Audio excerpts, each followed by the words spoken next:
Fala galera do Literatura e Algo Mais, hoje vamos falar da Revolução Russa e de outras revoluções causadas pela Primeira Guerra Mundial. A Primeira Guerra Mundial é muito importante para a história, para o mundo. Ela é mais importante do que a Segunda Guerra Mundial, porque na Primeira Guerra Mundial vários impérios, como eu comentei na semana passada, estavam diante um do outro para tentar uma hegemonia europeia e logo uma hegemonia mundial. Quando termina a guerra, a Alemanha era um império, ela virou uma república, daqui a pouco eu vou comentar mais. O Império Austro-Húngaro derrotado também é dissolvido, então a Áustria vira um país e a Hungria vira outra. Todas as colônias da Alemanha passam para a França e a Inglaterra, para os vitoriosos. A Rússia deixa de ser uma monarquia também e passa a ser uma república socialista, soviética. E o Império Otomano, em 22, também é dissolvido. E todas as colônias do Império Otomano, incluindo a Palestina, vão passar para os aliados, ou para a França ou para a Inglaterra, principalmente para a Inglaterra. E esse tema é muito importante, porque ao comandar a Palestina, na Segunda Guerra Mundial, a Inglaterra vai usar isso para ter o apoio dos judeus para a criação do Estado de Israel e toda a guerra que existe entre palestinos e israelenses até hoje. Então a culpa disso tudo é da Inglaterra. Mas isso é para outra hora. E isso só vai se também depois da Segunda Guerra Mundial e tal. Então a Primeira Guerra Mundial é fundamental, né? Sem a Primeira Guerra Mundial não haveria a Revolução Russa, não haveria a quebra da Bolsa de Nova York. Sem a quebra da Bolsa de Nova York em 29 não haveria nazismo. Se não houvesse nazismo, Hitler não teria invadido a Polônia. Se Hitler não tivesse invadido a Polônia, não haveria Segunda Guerra Mundial. Se não houvesse Segunda Guerra Mundial, os Estados Unidos, talvez, obviamente hoje seriam a grande liderança, já eram a maior economia na época, mas não teriam assumido o protagonismo tão cedo da maneira hegemônica que assumiu naquele momento. E sem a Revolução Russa não existiria Exército Vermelho. E sem Exército Vermelho, Hitler teria ganho a guerra. Então a Primeira Guerra Mundial é fundamental para tudo que o mundo é hoje, para a sua geografia e tudo mais. Vai haver um redesenho depois da Segunda Guerra Mundial com as independências dos países africanos, mas isso também a gente vai falar mais para frente, porque isso vai acontecer no final dos anos 50 para o começo dos 60. Então vamos focar na Revolução Russa. A Revolução Russa começa em março de 1917, que uma série de protestos de operários na cidade de Petrogrado, que hoje é São Petersburgo, que antigamente era a capital da Rússia, derruba o czar Nicolau II.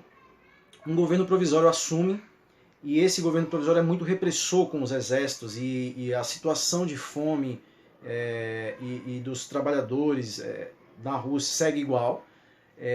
Esse público, mais vários reservistas, não querem mais a guerra, não querem ir mais à guerra e sentem muito medo de ir. Há uma grande repressão às tropas nos frontes, nas sucessivas derrotas para a Alemanha, obviamente, ali no fronte do leste. E vai seguir vários protestos até chegar em outubro, no nosso calendário, que é a Revolução de Outubro, que eles adotavam outro calendário em novembro. Mas o mais importante desse fato é que os bolcheviques, né, que são os Lenin, a galera de Lenin Trotsky, especialmente, e de um cara muito medíocre, daqui a pouco eu vou falar quem é, e ele se tornou muito importante na história, Stalin.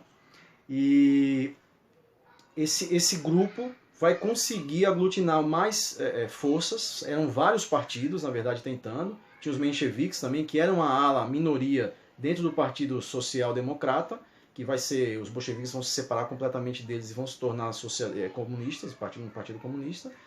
Então eu vou indicar um livro que é fundamental para a gente conseguir entender os 10 primeiros dias da Revolução Russa, que é o livro clássico do jornalismo de John Reed, 10 dias que abalaram o mundo. Esse livro ele tem uma introdução de Lenin. Lenin disse que é um dos relatos mais vivos sobre aquele dia, sobre aqueles 10 dias fundamentais que os comitês, a palavra soviético, soviet vem disso, significa comitê, vão tomar o poder na Rússia, vão acabar com o governo provisório e vão decretar o fim da Primeira Guerra Mundial para a Rússia e negociar individualmente com a Alemanha.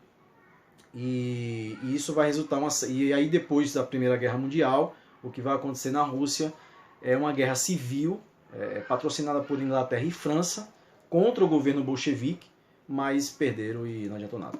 Enfim, vamos lá. E aí depois disso vai ser fundada a União das Repúblicas Socialistas Soviéticas. Vou falar um pouco do livro do John Reed, que é um livro, um clássico. O novo jornalismo é uma categoria de jornalismo vivo, de presente, que usa muita elementos da literatura para narrar fatos jornalísticos. Esse gênero foi fundado nos anos 60 oficialmente, mas para mim ele foi fundado nesse dia aqui, nesses 10 dias, né, com John Reed, que estava lá presencialmente, um jornalista americano, foi cobrir a Revolução Russa, teve contato direto com Lenin, com Trotsky, com todo o comitê soviético em Petrogrado, narrado em primeira pessoa, um livro muito vivo, no calor ali da hora. É um livro muito fantástico para conseguir entender o clima de revolução ali, social, e como em 10 dias o partido bolchevique conseguiu o apoio necessário para acabar para aprovar a revolução e dissolver o governo liberal que seguia com a guerra, mesmo com o país completamente devastado, né? Então esse livro é fundamental e esse livro é fantástico, esse livro é incrível. E John Reed ele está enterrado no Kremlin como herói da revolução por causa desse livro. Esse livro só cita uma única vez Stalin, que quando fala da... Ou seja, Stalin é um cara muito medíocre, na verdade, né? Era, né? E grande traidor também do movimento, né? A Revolução Russa ela tem, a princípio, a ideia do socialismo universal, dos internacionalistas, e será Stalin que vai quebrar isso quando assume o poder após a morte de Lenin, se torna líder supremo e se torna, na verdade, um czar, se torna um rei, e também começa a perseguir todo mundo e matar milhões e milhões de pessoas. E aí nós que somos mais progressistas, mais à esquerda, também temos que lembrar disso também. Se nós não apoiamos ditaduras fascistas, nós também não podemos apoiar ditaduras do nosso suposto lado do nosso campo, né? Então eu não gosto de Stalin. Então já fica bem claro aí para todo mundo e tal. Aqui o John Reed vai citar uma única vez Stalin. Esse livro vai ser censurado na Rússia, na União Soviética, por todo o período stalinista, porque o grande protagonista desse livro é Trotsky. E Trotsky era para ter sido o primeiro líder da Revolução e não quis assumir porque achava que Lenin, e corretamente, deveria ser o primeiro presidente, né, dos comitês. Então, o primeiro livro para entender a Revolução Russa é 10 Dias que Abalaram o Mundo. Eu vou indicar outro livro rapidamente, que não fala da Revolução Russa, mas fala de um período pré-revolucionário, que se chama A Mãe, de Máximo Gorky. Gorky é o pai das letras russas. Foi perseguido por Stalin também, desapareceu do nada, né? Como muitas milhões de pessoas desapareceram também durante o período stalinista. Esse livro acontece em 1905, que é a primeira tentativa da Revolução Russa. E a mãe é a grande protagonista do livro, o filho dela é o Pavel, eu acho que Pavel, é um operário de uma fábrica e ele distribui jornais para os operários começar a se conscientizar, que era a ideia de Lenin, né, por onde começar. Ou seja, primeiro nós temos que conscientizar os trabalhadores da necessidade de assumir o comando das fábricas, né, todo o poder aos soviéticos, aos comitês. Então a mãe ela vai, o filho vai ser preso, isso não é um spoiler, isso é sinopse, e vai ser a mãe quem vai levar os jornais nessas fábricas, porque o filho dela foi preso e tal, como eu falei. E esse livro é lindo, esse livro é incrível, e dá para entender muito também o contexto da Rússia pré-revolução, pré-Primeira Guerra Mundial. Muita repressão, uma vida, um estilo de vida, os trabalhadores passavam muita necessidade, muita fome já havia naquele período. E Gorky, para quem gosta de literatura russa, Gorky é fundamental, porque Gorky faz a ponte entre Chekhov e Tolstói para a geração moderna de escritores maravilhosos que a Rússia sempre fabricou, né? A Rússia fabrica arma, vodka e escritores maravilhosos. Então, a indicação também de Gorky, A Mãe. Esse livro é um momento pré-revolucionário, a gente consegue entender muito, para entender legal também por que a Revolução Russa vai acontecer de uma maneira tão forte naquele período da Primeira Guerra Mundial. A Primeira Guerra Mundial também ela é responsável pela Revolução Alemã, que é a grande responsável pelo fim da guerra, essa revolução.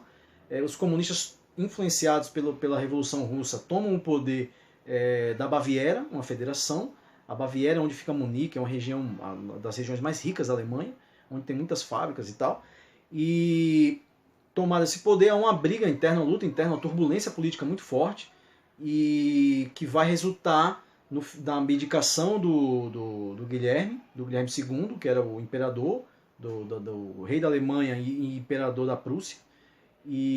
Não, ao contrário, imperador da Alemanha e rei da Prússia. E ele vai abdicar.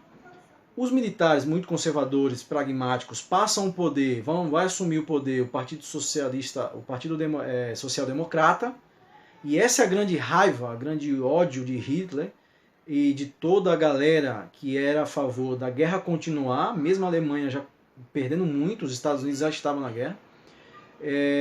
Essa galera vai criar o mito da punhalada nas costas, e essa punhalada nas costas significa que a Alemanha não perdeu a guerra, e sim ela entregou através do Partido Social Democrata, que assumiu o poder após a queda do Guilherme, e que os judeus também vão ser responsabilizados pela derrota. E Hitler vai usar isso muito bem, uma propaganda fortíssima, contra a República de Weimar, que é a república que substitui o Império e a monarquia.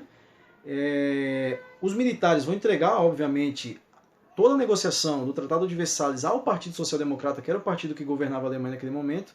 Então, Hitler vai usar isso muito bem e dizer, tá vendo? Quando os socialistas assumiram o poder, a gente entregou todas as nossas minas de carvão, perdemos nossas colônias na África e perdemos a guerra porque eles entregaram a guerra, eles são os traidores. E essa punhalada nas costas é um mito, uma mentira, uma fake news fortíssima, que vai levar Hitler, um dos motivos que vai levar Hitler ao poder também, e é um dos motivos também que vai fazer Hitler perseguir os judeus da forma que perseguiu e assassinou milhões de judeus, e vai perseguir os socialistas também.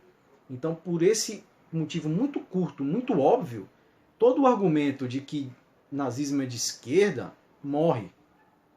Até mesmo porque Hitler invadiu a União Soviética. Então não faz nenhum sentido lógico, né, dizer isso. Nazismo é de extrema direita, assim como o fascismo.